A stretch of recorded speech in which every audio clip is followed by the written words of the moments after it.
So you don't actually know what GTM means, and in most of it is just an ICP doc plus some RevOps dashboards. Now that is not go-to-market. That's go to make yourself feel organized. Now let me say this straight. If your GTM fits neatly into a Notion page, you're doing strategy theater, you're not solving for the revenue, you're solving for optics, and that's why you're still stuck chasing that alignment. Well, sounds smart until you realize that alignment doesn't mean motion. Now, here's the part that no one tells you about. Now, GTM isn't broken because you lack that alignment. It's broken because you misunderstood what GTM really is. Now, it isn't a plan. It is a motion. It is a power motion. How sales, marketing, product, and ops, they move towards the revenue or away from it. Now, here's the brutal part of it, though. In most orgs, they're not moving at all. They're just orbiting revenue without ever owning it. And when no one owns that motion, the system doesn't just stall. It breaks very quietly and predictably at all the usual fault lines that you know.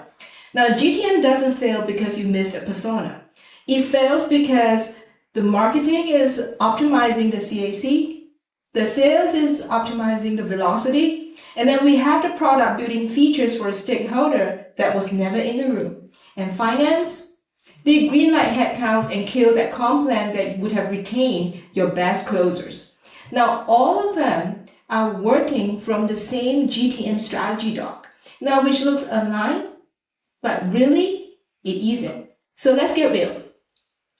Well, you don't have that GTM unless you can answer this one question. Who inside this company can stop this deal from closing? Now, that is your true map.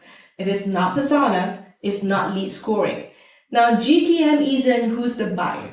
It is who holds the power, what's the motion, and are those aligned, or are they actively blocking each other? So if you're optimizing motion without mapping that power, you're just building prettier dashboards for broken decisions. Now, if you think I'm exaggerating, I'm going to give you a real one, okay?